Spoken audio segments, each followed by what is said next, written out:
Assalamualaikum warahmatullahi wabarakatuh. Good morning student. How are you today? I'm fine too, thank you. Baik, kembali lagi kita di kelas bahasa Inggris. Sebelum kita memulai pembelajaran pada pagi hari ini, marilah kita berdoa terlebih dahulu agar kegiatan belajar kita pada pagi hari ini berjalan dengan lancar. Berdoa mulai. Berdoa selesai. Jadi, hari ini kita itu akan belajar tentang expressing feelings, needs, and asking for help. Nah, materi ini sangat penting karena sering kita gunakan dalam kehidupan sehari-hari di kelas. Misalnya, ketika kalian ingin menyampaikan perasaan, kemudian membutuhkan sesuatu, atau meminta bantuan kepada guru maupun teman kalian. Nah, melalui pembelajaran ini, kalian nanti diharapkan mampu untuk menyampaikan perasaan dengan kalimat sederhana, kemudian menyatakan kebutuhan, dan tentunya juga meminta izin dan bantuan dengan sopan dalam bahasa Inggris tentunya. Nah, selain itu, kalian juga diharapkan mampu untuk mengganti bagian dari kalimat sesuai dengan situasi yang berbeda atau biasa disebut dengan substitution. Itu tadi. Jadi, are you ready to learn English today? Are you ready to learn English today? Great. Let's start your lesson today. Yang pertama, kita akan belajar tentang feelings. Ada yang tahu feelings itu apa sih? Iya, betul. Jadi feelings itu perasaan. Feeling atau perasaan itu merupakan kondisi yang kita alami dalam kehidupan sehari-hari. Nah, banyak sekali contoh feelings atau perasaan, tapi di sini Ibu hanya mengambil 6. Seperti di situ ada happy, ada yang tahu happy itu apa sih? Iya, betul. Jadi happy itu senang. Kemudian yang kedua ada tired. Nah, tired itu lelah. Tired itu artinya lelah. Kemudian yang ketiga ada hungry. Hungry itu ada yang tahu apa sih hungry itu? Bukan, hungry bukan marah, tapi hungry itu lapar ya. Kalau marah nanti ada di belakang. Yang keempat ada sad. Sad itu apa? Iya, betul, sad itu sedih. Kemudian nah ini dia. Ada angry. Angry itu marah. Kalau hungry tadi apa? Iya, betul. Kalau hungry tadi lapar, kalau angry marah. Kemudian yang terakhir ada thirsty. Nah, thirsty ini artinya haus. Nah, itu tadi ada 6 feelings atau 6 perasaan yang akan kita pelajari, kita gunakan untuk hari ini. Nah, tadi kan kita sudah mengetahui macam-macam feelings. Nah, selanjutnya bagaimana sih cara mengungkapkan feelings itu tadi dalam bahasa Inggris? Nah, jadi untuk menyampaikan perasaan dalam bahasa Inggris itu kita menggunakan pola I'm plus feelings. Nah, I'm plus feelings. Contohnya di situ ada I'm happy. Nah, jadi artinya saya senang. Kemudian ada I'm tired. Nah, saya lelah.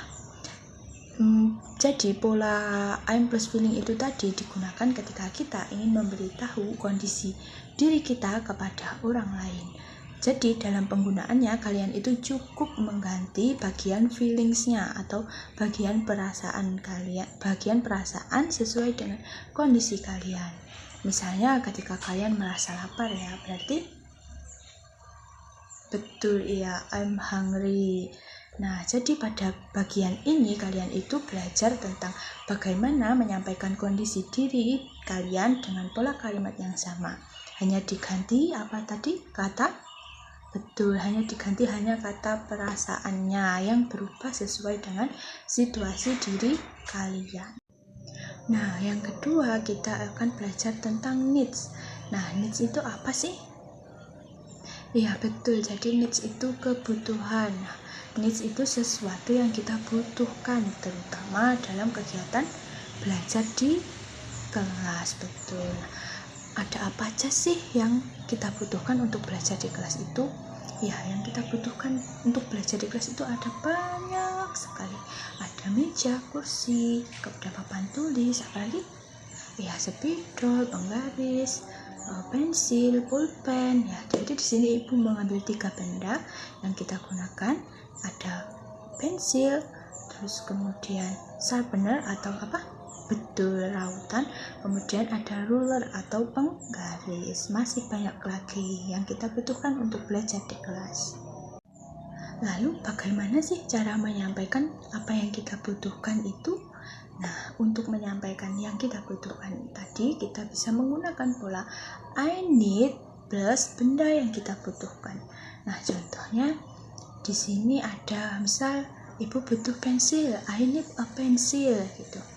Jadi kalimatnya itu digunakan ketika kalian membutuhkan sesuatu untuk membantu kegiatan belajar kalian. Misal kalian butuh penggaris, kalian bilang I need a ruler gitu.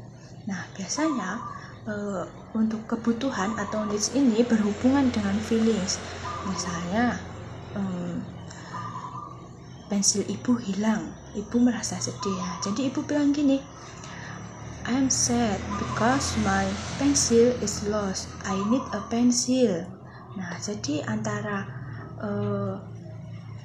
feelings dan juga needs itu saling berkaitan. Dalam penggunaannya, kalian tinggal mengganti kata benda atau perasaan itu tadi sesuai dengan kebutuhan kalian. Betul. Nah, yang ketiga kita akan belajar tentang asking for help. Ada yang tahu asking for help itu apa sih? Belum tahu? Oke, jadi asking for help itu adalah cara untuk meminta izin ataupun meminta bantuan dengan sopan dalam bahasa Inggris. Nah, jadi untuk meminta bantuan atau meminta izin dalam bahasa Inggris itu menggunakan dua pola. Yang pertama, di situ ada may I plus kata kerja, kemudian yang kedua ada can you plus kata kerja. Lalu apa sih bedanya? Gimana penggunaannya? Nah, untuk may I plus kata kerja ini digunakan untuk meminta izin. Sedangkan can you plus kata kerja digunakan untuk meminta bantuan kepada orang lain. Jadi antara may I dan can you adalah beda penggunaan. Jika may I tadi digunakan untuk may I digunakan untuk meminta izin, kalau can you digunakan untuk meminta bantuan.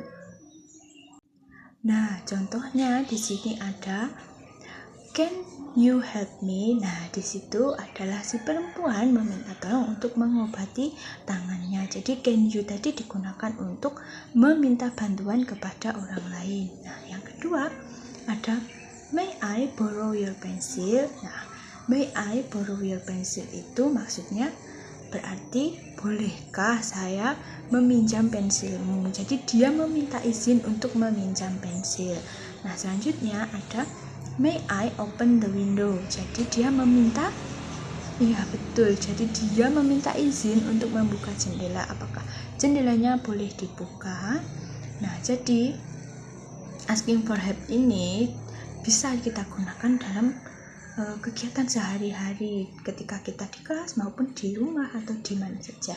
Jadi ketika kalian ingin melakukan sesuatu yang membutuhkan bantuan atau meminta izin, kalian bisa menggunakan pola ini. Jadi komunikasi kalian menjadi lebih jelas. Tadi may I digunakan untuk apa? Betul, may I digunakan untuk meminta izin dan can you digunakan untuk meminta bantuan orang lain. Jangan sampai tertukar ya. Setelah memahami ketiga hal tadi, sekarang kita belajar untuk menggabungkan dalam satu situasi. Nah, jadi dalam penggunaannya atau penggabungan ketika dalam satu situasi, kita bisa untuk menyampaikan perasaan terlebih dahulu, kemudian diikuti dengan menyampaikan kebutuhan, dan yang terakhir adalah dengan meminta izin atau meminta bantuan. Nah, contohnya ketika ibu merasa haus ya. Jadi gini, I'm thirsty. I need water. Can you help me buy water in the canteen? Nah, seperti itu contohnya. Nah, jadi urutannya tadi ada mengungkapkan perasaan terlebih dahulu, kemudian menyampaikan kebutuhannya, dan yang terakhir ada menyampaikan izin ataupun bantuan. Jadi, kalian bisa menggunakan kalimat itu tadi untuk menunjukkan cara berkomunikasi yang lengkap dan juga sesuai dengan situasi kalian. Nah, kalian tinggal mengganti saja kalimat tersebut sesuai dengan kondisi kalian. Baik, Baik, kita sudah berada di penghujung pembelajaran hari ini. Jadi hari ini kita sudah belajar apa aja sih? Yang pertama tadi apa? Ya betul, menyampaikan perasaan. Yang kedua ada menyampaikan kebutuhan. Dan yang ketiga ada menyampaikan izin ataupun meminta bantuan. Betul sekali. Nah, jadi materi itu tadi sangat penting karena membantu kalian untuk berkomunikasi dalam bahasa Inggris secara sederhana, tepat, dan tentunya sopan untuk di kelas. Nah, let's practice English every day. Any question? No? Oke. Sebelum mengakhiri pembelajaran pada hari ini, marilah kita berdoa terlebih dahulu. Berdoa mulai. Berdoa selesai. Thank you for your attention today. Wassalamualaikum warahmatullahi wabarakatuh. See you.